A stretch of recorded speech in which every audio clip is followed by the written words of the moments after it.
Ron Goodall, FightHype.com. I'm here with one of the phenoms entering in the world of boxing, Steven Navarro, who makes his ring return July 26th at the Madison Square Garden on ESPN against Christopher Rios. First and foremost, how has this transition turning professional been, and how excited are you to be on a big stage like MSG? You know what? The transition has been great. It's been a long time coming. I mean, I've always knew that there's always new goals that we had to set, and it was always leading up to this, which is the professionals. And it feels great to be on such a big platform, fight at such a historical place to show the world what my team and I have been working on and what we're capable of doing. So we're excited. It's been what, almost maybe just a year since you turned pro, and you're taking on the guy that's 11-2 with a lot of knockout power. Top Rank has definitely believed in your abilities. You've shown a lot of highlight performances. What do you think about your performance? I mean, your opponent going into this I fight. mean, my opponent's great. If he wasn't, we wouldn't be fighting him. I mean, that's the whole point. We rise to the occasion. We want the best of the best fighters, and to show that we're working towards greatness. My fathers and I always said we work to be worthy. You can always fill in the blank. Um, I'm trying to create a great legacy for the Navarro boxing, just how it started, and I'm also trying to create that with a stronger ending to it. So that's what we're gonna be doing. I've heard the story slightly about essentially, and I just wanted to make sure you help me understand it correctly. Your father took you to a gym because essentially he thought you were soft, or was it like what was the whole? How old were you? Because like it seemed pretty young to be kind of assessing like, Yes. man. So what was the whole story of that? And I heard like something about it. You were going to a dance lessons, and I just want to make sure I understand the whole So story correctly. I've always been around boxing. I mean, I come from a very big boxing family. My uncle Jose Navarro, my uncle Carlos, Nacho. I have cousins David, Chantel, Jonathan. It's always been around me. It runs in our blood. And I wanted to box. My father introduced it to me when I was 6. I did 2 or 3 training sessions, and I complained about a blister that I had. And I remember then my father was so frustrated. He said, "You know what? Boxing isn't for you, son." Right there and then I got pulled out. And I mean, there's been a rocky road after that, but I was always into dancing. My mom always introduced me to different sports. She wanted me just to stay busy in life. I was introduced into boxing again because there was X events that were happening at the time, and it just created a huge opening for my family and I, and it changed everything for me. I really do believe it's the blessing for the man above, and we've been working since. I mean, I proved to my father, my coaches, like I said, that I'm worthy, and that's what I'm constantly gonna do. I mean, I used to say I wanted to become a world champion, but then once you get a belt, it's like, what's next? You gotta get another belt and then another belt. So I want to be worthy. I want to be worthy to become a world champion. I want to be worthy enough to become undisputed. I want to be worthy enough to become in or just be a part of the talks of the greats. So that's what I'm chasing. Around like your class, like I've seen like pictures with you, Abdullah Mason, like you guys have kind of came out and started getting a lot of attention in the boxing world. And even in your amateur background, I mean, you even have a win against another person that you're talking about, Zaquin Moses and stuff like that. Hmm. So how different has it been just going from the amateurs to the pros and then seeing essentially your peers and yourself kind of becoming the next crop of guys? You know what? I think it's just a matter of where we knew we were going to end up. I mean, Um, there is a difference of style from the pros and the amateurs, but fighters like Abdullah, say Quinn and I, we knew we were set for the pros. We knew that was our industry, which was the pros. That's why there was certain events in amateurs that I believe we could all speak. I'm gonna speak for them that didn't probably go the way that we wanted to, but we knew that we were destined to become world champions and be in the big boy leagues. And we're here now, and we've been showing that this is where we belong. Yep. You know, I think I've seen posts you put about Terrence Crawford, but I see it in your style. I don't think I have to see a post. you can switch. You're an offensive counter puncher. You can be aggressive when you need to. You have that dog. Like, so outside of just maybe the comparison of Terrence, like what other fighters have you kind of took a little bit here and there to develop your style? So people compared me to Terrence. I didn't do it. The person who really inspired me to start switching was Marvin Hagler. Um, Mm.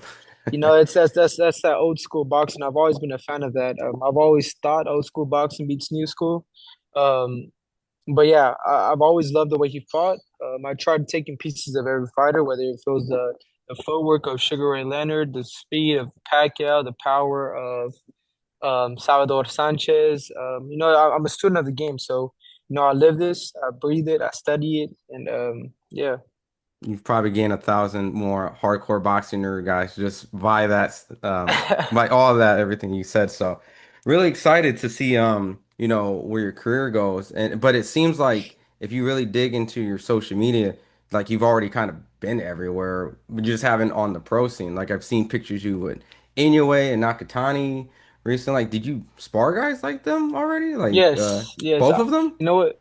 I've sparred both of them. I was first Oh. introduced to sparring a world champion when I want to say 15. I sparred a couple world champions. I think the biggest world champion I sparred at that time was Chocolatito. And like I said, I was able to show um, where I belong in the ring. I mean, obviously, sparring and fighting are very different. However, I was holding my own, and it boosts this confidence into one. And I've just been able to constantly put that in day in. And yeah, I mean, the world champions, they know about me for the same reason because I'm giving them work. And it's not always about, hard sparring, it's also about the smartness, learning how to break down the class of boxing. That's what I'm doing with these world champions. I mean, these ain't world champions. These are pound for pound list like Yes, guys. Like exactly. so, I Yes. mean, Yes. it's Pound for pound fighters. Yeah. Yes, sir.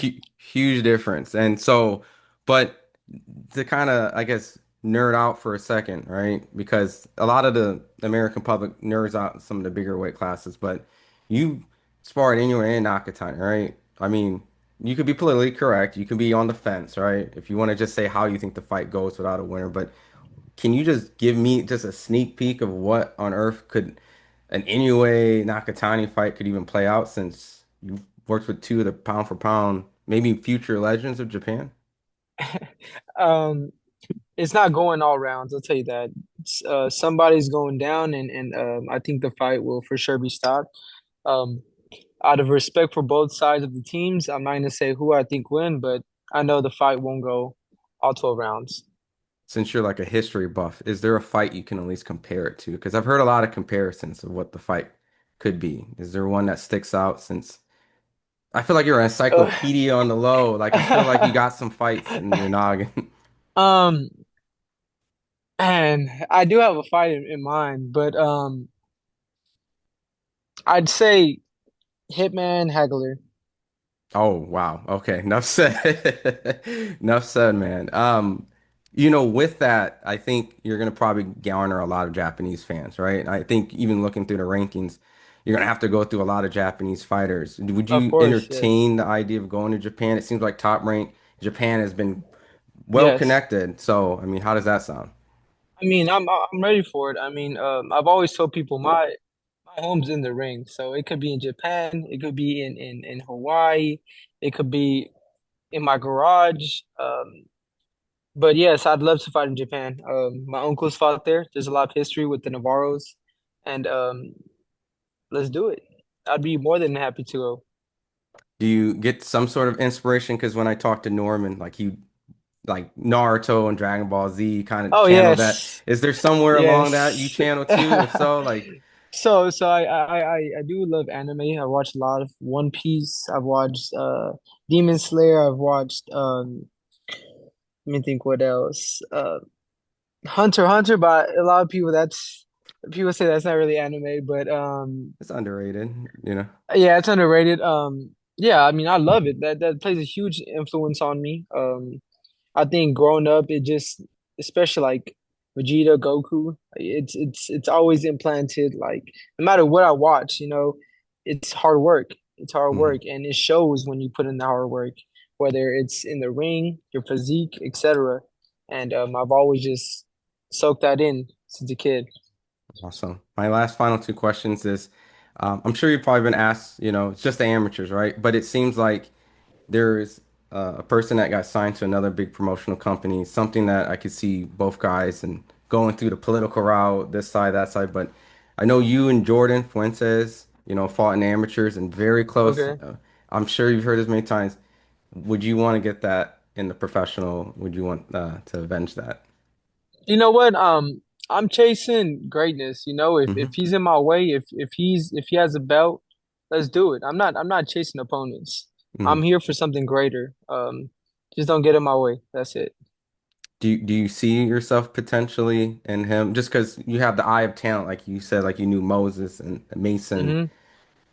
Did you kind of, or you just don't know, and you just kind of have to see I how it plays mean, out? how it plays out. Like I said, Hmm. whoever has the belt, that's what I'm coming for. I'm not looking back. I'm not coming for specific names. Hmm. I'm coming for legacy, like I said. So whoever has the belt, whoever's in the way of that, let's get it. Awesome. And obviously before I let you go, for the fans that's tuning in and gonna watch a stat card, like there's so much talent on the It's a card, great and card. It's a great card. it's gonna be in a great venue on ESPN for the world that's watching. What do you want to tell the fans that'll be tuning in? You know what? Welcome to the Team Navarro show. We're reaching for greatness, and this is just one of many great performances that you guys will see. And yeah, bring your popcorn.